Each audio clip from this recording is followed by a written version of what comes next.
Today we are going to clean out the gutters. It's surprising how much moss and dirt collects in them during the winter.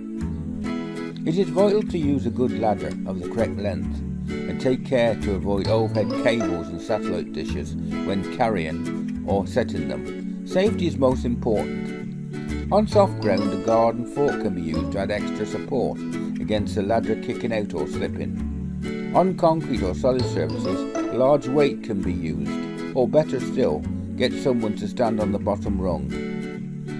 The ladder should be set so that you can easily work over the guttering. If the overhang of the roof means you are working below the guttering, then a ladder standoff is required.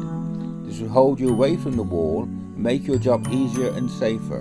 The tools you will require are a trowel, a bucket and a hand brush. A useful addition is a set of drain rods, which can be used when working over a veranda or conservatory. The half-moon attachment has been ground down to the internal size of the gutter. To check if the downpipe is blocked, a round stone can be dropped down it.